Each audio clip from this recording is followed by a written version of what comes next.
It's time to kill your darlings. Perhaps Roger should have seen something wrong with his friend's practice from the very start. Or after all was said and done, he wondered if he should have ever stuck his nose in the strange habits and rituals that he witnessed in his friend's studio apartment. Certainly he should have sucked up his concern, looked the other way, or asked to have poker night over at his own house instead. That way he wouldn't have to look at the many painting canvases clothed in white sheets that were slowly cluttering up one of his friend's storage closets, then the corner of his bedroom, and then the wall behind the sofa.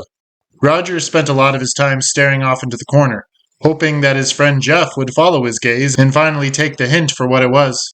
But Jeff never let on that he noticed Roger's inquisitive glances into those problematic corners of the room. In fact, he remained smiling and good-spirited every time Roger stopped by, 2 times a month at the most. And he was the same old Jeff every time, offering him a drink and a cigar and declaring the name of the game for the night.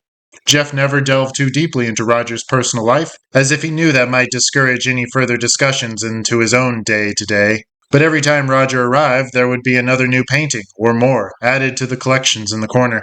Roger even ventured to ask one day how business was. With the clear backup in his living quarters, Roger could only assume that business was slow.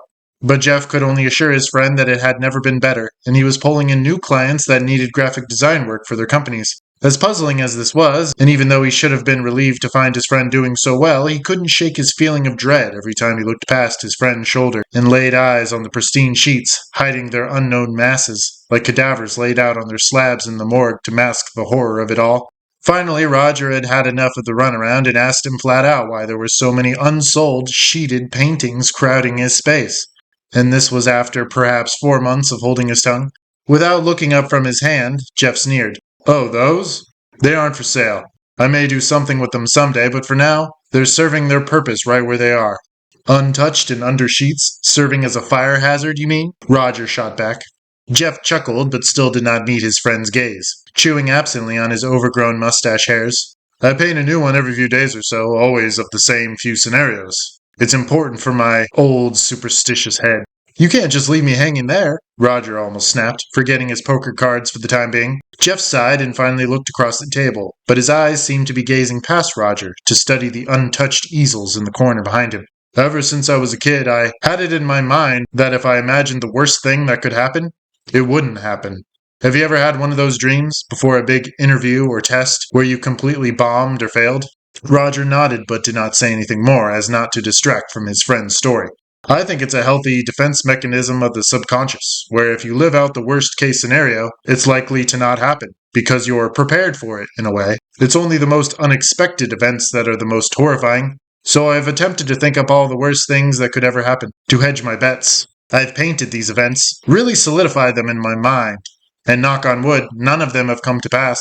Whenever I think one of those scenarios needs a bit of an update, because I've thought of some new terrible detail, I'll repaint it." Roger laughed, but quickly shut his mouth when Jeff did not join him in the levity. "You can't be serious. I would have never taken you to be so hyper-superstitious. How can you think that it's because of the painting that these things didn't happen? Maybe they haven't happened simply because they're unlikely." Jeff creased his forehead in a frown and went back to studying his hand. "I didn't expect you to understand. It's a tried and tested technique that may only work for me. Like I said, ever since I was a child, once I started thinking up the worst-case scenario, they never happened." A pregnant silence followed this, one which was only broken by the clatter of chips, as Jeff raised his bet, but Roger was back to inspecting the room. "Why keep them under sheets?" Roger questioned. It wasn't the most pressing of all the queries at the tip of his tongue, but he didn't think he could stand the awkward pause any longer. "The images are unpleasant. I wouldn't want to subject you to them. I've seen some of your work. You're not afraid to show darkness and pain, and there was never a problem with it before. Let me take a look at one at least." "I'm afraid that's out of the question. They're too personal." Roger smirked. "What? You're afraid I'll judge you when I see your deepest, darkest fear? It can't be too bad. Don't we all have the same fears for the most part? I think any psychiatrist would have a comparable list to show you." "No, I don't think my fears are comparable to yours," Jeff huffed. "Are you gonna go or not? Just give me a hint. What's the general theme? Give me a bullet list." "Drop it, Raj. You're not getting to see any of it." "I shouldn't have even mentioned it. You think I'm gonna drop down dead because I learned your secret?" Jeff shrugged wooden shoulders, and Roger could sense that he was struggling with something huge in his mind. "Then you'd be doing me a favor, right?" Roger pressed good-humoredly. "As long as I see these things and visualize them like you do, they'd never happen to me, correct?" Jeff shook his head seriously. No, these are special kinds of events. They're things you wouldn't normally think about on your own. They're still possible in my mind, of course, but the likelihood that they would ever happen are slim to none. Only about 0.7% of people experience these things, so you're better off not knowing. You could go your whole life without confronting these traumas, so I would leave it at that. I had a specific set of dreams that forced me to live out the horror of those events. By painting them, I have an intimate connection with them. They mean something, but only to me. I'd hate to think what that would mean if someone else was to look at my diseased mind. Would he have to paint the images as well? What if he glanced at them and didn't take them seriously, like he should? It would be the same as a warning unheeded, and I wouldn't want to be held responsible for that. How does that make any logical sense? All I know is that none of the things I've seen in my dreams have come to pass, and that's a very good thing. And do I think it's because I painted them out? Yes and no. I don't think it's the paintings themselves that are the good luck charm. It's the sheer act of immortalizing the things I've seen. It shows God or whoever is listening that I'm serious about it. And my intention is to avoid going down that road. If that doesn't make sense to you, then I don't know what else to say. And Jeff left it at that. And even with all the questions still plaguing Roger's mind, he had to admit that there was nothing else he could think to say that might sway his friend from his unshakable foundation. There truly wasn't too much more to express, and Roger could almost follow his logic, although he was certain that looking upon the paintings would have no other lasting effect on his life. He didn't know what to expect, but pulling back those sheets and looking upon all the hellish glory of Jeff's acrylic depictions became the sole passion in his life. When they called the game, he was even ready to sacrifice their friendship right then and there, if only to sidestep his friend as he held the door open for him and snag one of those sheets from a canvas on his way out. He had wanted nothing more than to be left alone for 2 minutes in the main room as his friend went to the bathroom. But Jeff seemed to know what was on his friend's mind and made no indication that he was going to leave Roger on his own without his supervision. But Roger had already come up with a solution, and all he had to do was pretend like he was scrolling social media on his phone, reading something nondescript while Jeff was cleaning the table. In actuality, he was on his camera, focusing his viewfinder on Jeff's bar window. It wasn't the window itself he was interested in, but the reflection in the glass. So he readjusted himself in accordance with Jeff's ceiling light, so that he was perfectly oriented to catch the reflection without any interfering glare. Jeff had overlooked one of his paintings, as it was free from a protective sheet like the others. It was positioned in the back of the clutter, and it had been flipped around so that Roger could only see the back of the canvas. But it was facing the unshaded window. Maybe the sheet had fallen off the painting. Maybe Jeff had thought it was enough to have it facing away from the center of the room. Roger could just make out a bit of the painting's reflection in the glass. Not enough to study it closely without Roger looking, but he could snap a photo and scrutinize it later. And that's precisely what he did. While Jeff was returning all of the poker chips back to their case, Roger took a series of snapshots and excused himself from Jeff's apartment with the invitation to return next week. He waited until he was safely home in his own apartment, 20 minutes later, to sit down in the dark in his living room couch so that he could blow up the image as far as he could on his phone's screen. It was difficult to make out, and he used all of the touch-up tools in his phone's photo viewer to clean it up and brighten the pixels while also reducing the fuzzy noise. What he saw was difficult to make sense of at first, but he could be sure that it was a lifelike and painstakingly detailed self-portrait of Jeff.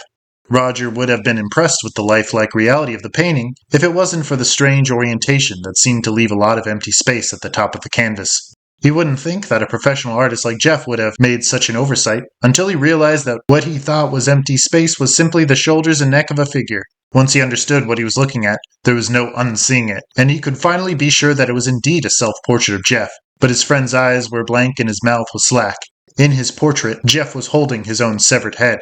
There was no denying it, and Roger felt so sick after processing this image that he went straight to bed, allowing his phone to tumble from his hand and bounce underneath his coffee table. And he fell asleep hours later, his mind racing with thoughts of what other horrible scenarios could be preserved on those once blank canvases. He had a hard time even imagining what could be as horrible, or worse, than losing your own head. And he wondered if this knowledge of the worst-case scenario was indeed a curse, as Jeff had tried to warn him. It was a burden for unimaginative people like Roger, who did not have an active imagination or a creative bone in his body. He was not good at devising hypothetical scenarios or thinking up the worst possible alternative as Jeff could. And if Roger wasn't able to imagine the worst possible turn of events by Jeff's logic, then he couldn't possibly prepare himself for the impossible, and it was thus more likely to happen.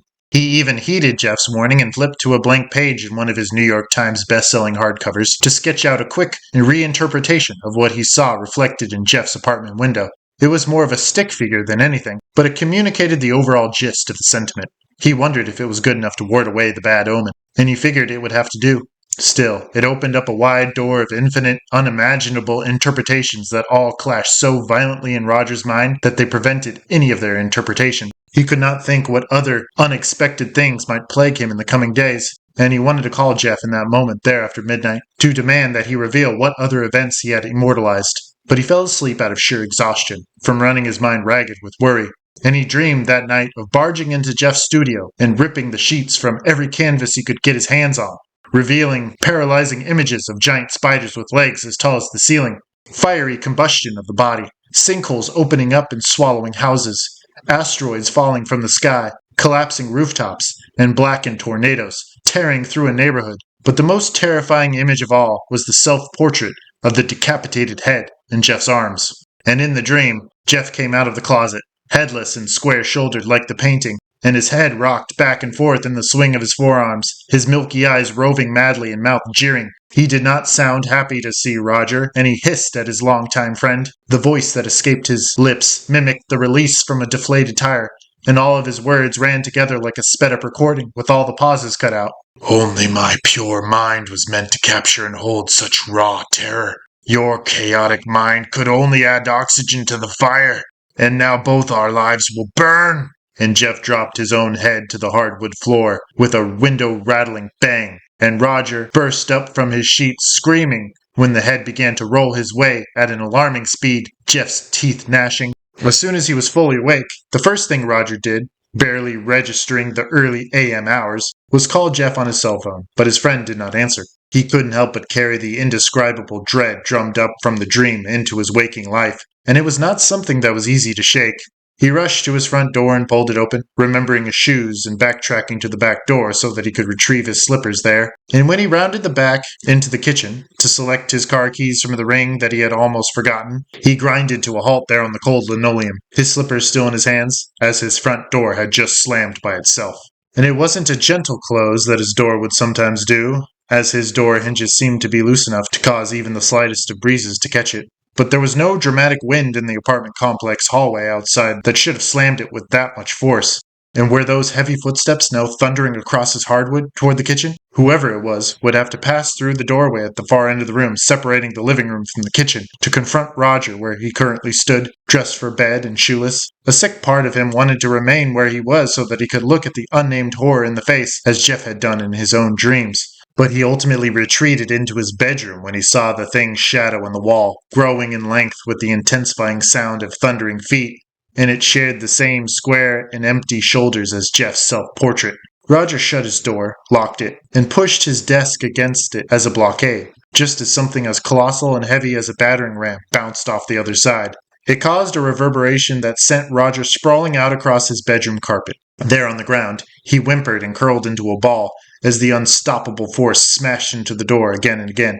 And with the side of his face glued to the carpet, he could just glimpse through the gap in the door at the bottom, to glimpse the two sneakered feet standing square in the hallway. And they were indeed Jeff's brand of running shoes. "I'm sorry!" Roger screamed, but this did not alleviate the force of the shoulders, elbows, and arms that beat at the reverse side of the door.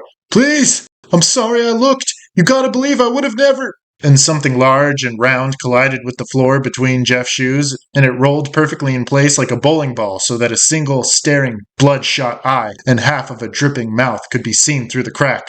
"It's time to kill all your darlings, Raj." Jeff's voice croaked, without any emphasis, without emotion. It gargled wetly in his throat, and Roger scrambled away screaming from the door as the blood began to pour in, and the banging did not stop. Not until the lock was broken. The desk was shoved aside against the onslaught of brute force, and the head floated in on the pool of its own blood. But Roger had already fainted in the corner, his fingernails stuck into the wall from his attempt to claw through in his blind terror, and he would not ever wake up. It was only after all the banging had ceased and Roger's last wheezing breath had tapered away into nothing that his phone blew up with a piercing ring from its place on the kitchen floor, and the caller ID on the screen read, "Jeffrey."